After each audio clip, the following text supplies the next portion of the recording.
Halo teman-teman, sekarang kami akan menjelaskan materi tentang perkembangan sains dan seni di era zaman dulu hingga sekarang. Perkenalkan, nama saya Nathanael Sandi Julian Kristo. Nama saya Christopher Manurung. Nama saya Edwin Palsihota. Selamat menyaksikan.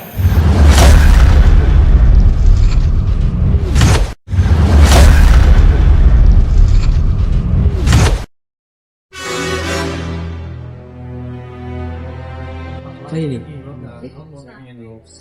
sains dan seni. Kelihatannya sih menarik sih sains dan seni.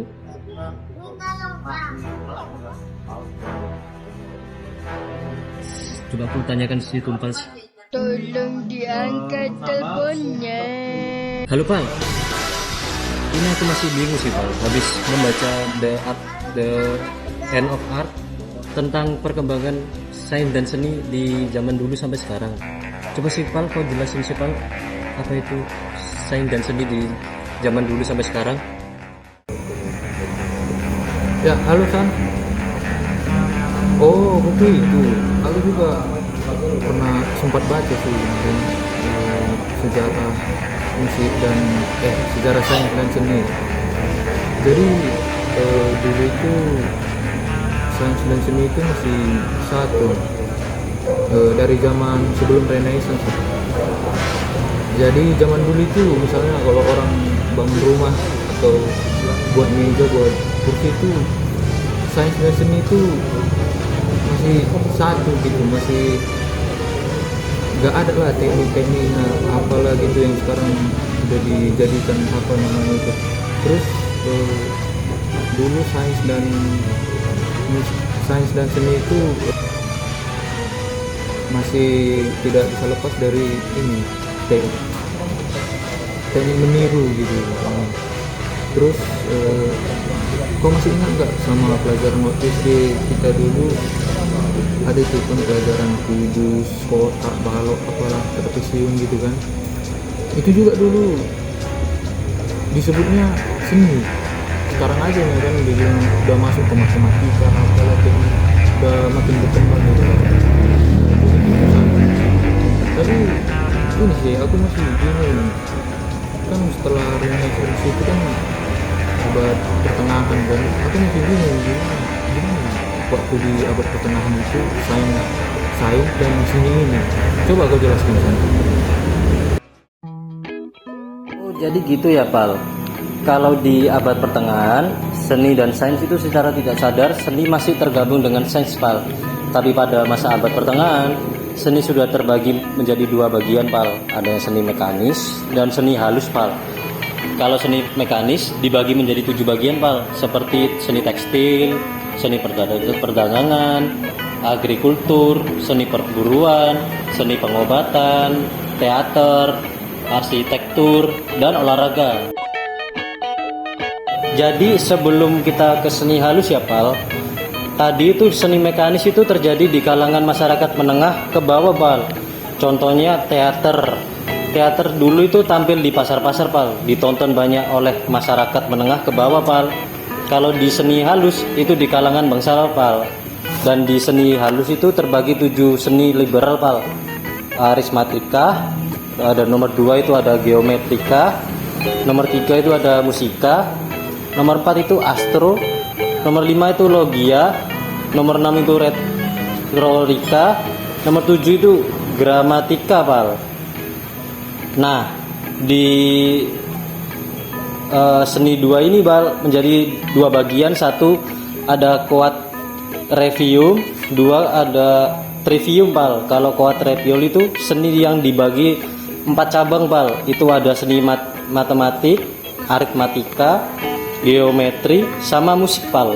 Dan di yang trivium itu Pal, pembagian seni ini menjadi 3 cabang Pal. Ada seni berpikir Pal. Seni berpikir itu ada logika, retorika, dan tata bahasa Pal.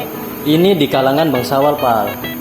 Jadi seperti itu Pal kalau di abad pertengahan Pal.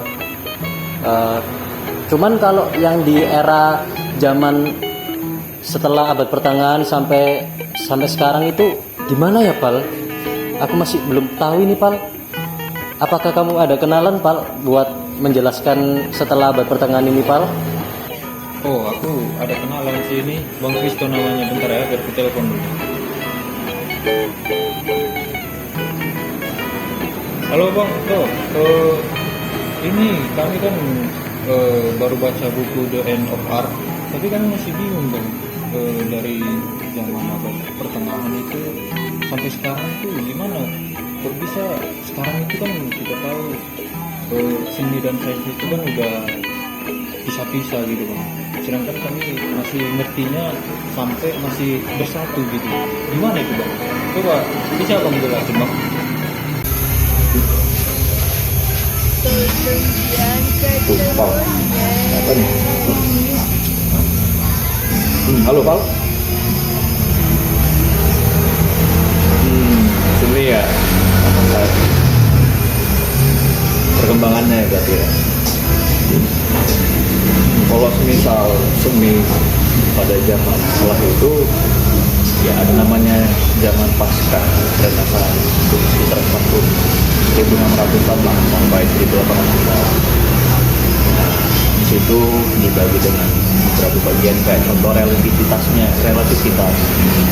mana selera seni sudah semakin subjektif lah, berbeda dengan pada dalam bentuknya sangat-sangat rasional dan mengakibatkan keindahan yang berbeda-beda menurut sudut pandang orang. Itu untuk relativitas. Yang untuk poin kedua, kesuciman dan ketidaktahuan.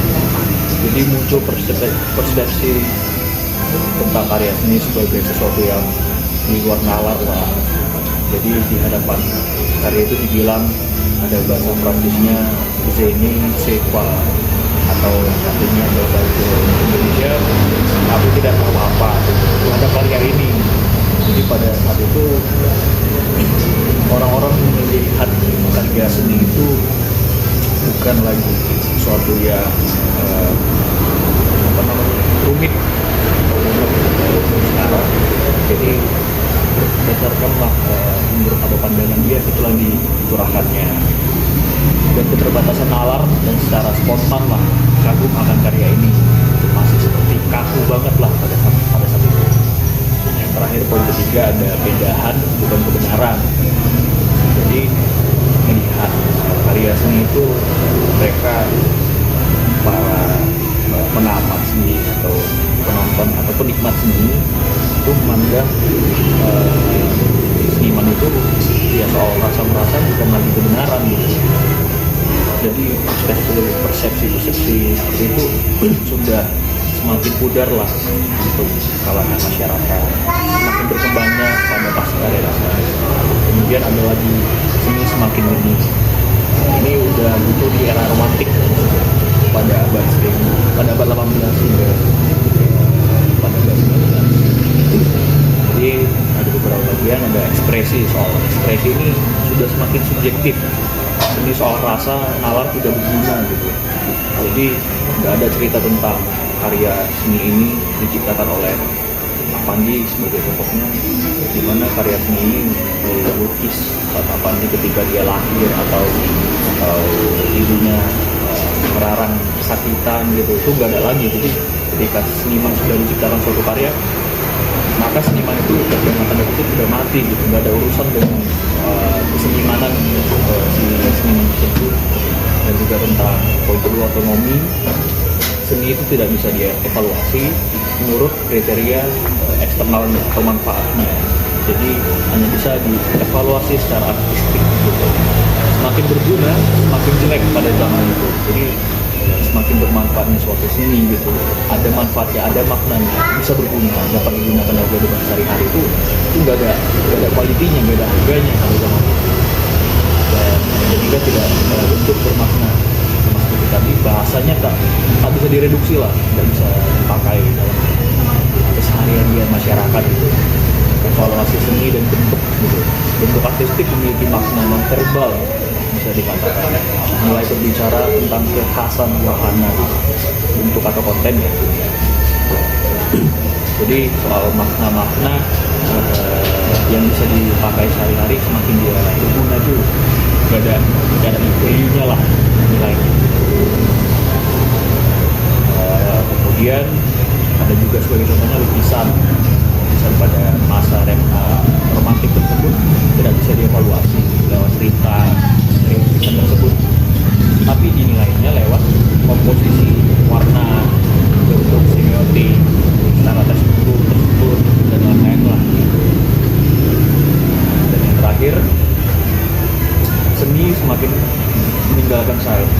Jadi pada saat itu contohnya sekitar tahun 1900-an lah, ada suatu seniman namanya Piero Manzoni, dia seniman dari Itali tahun 1961. Dia menciptakan suatu kaleng sarden gitu kan. Terus dia di dalam kaleng sarden itu berisi dari kotoran si seniman tersebut dan dihargai ratusan juta lah gitu, mahal gitu, karena nggak ada fungsinya ya, nggak ada bermakna gitu. Jadi dia juga bentuk kritis dia terhadap masa pada saat itu. Dia bilang, aku ingin semua seniman menjual kotoran mereka dalam kaleng gitu kata. Ini kan sudah sangat gitu ya, sangat eksplisit dia menjelaskan bahwasannya tidak ada lagi namanya seni-senian lah gitu. Kayak mentoknya keindahan, kembalinya kebenaran. Jadi masalah seni itu nggak bisa disubjektifkan lah. Karena ada kalau zaman sekarang kan viral tentang kisah ditempel di dinding, terus ada satu orang ditaruh aja di pameran gitu, terus di foto-foto, padahal nggak ada keindahan apa maknanya, kebenarannya gitu.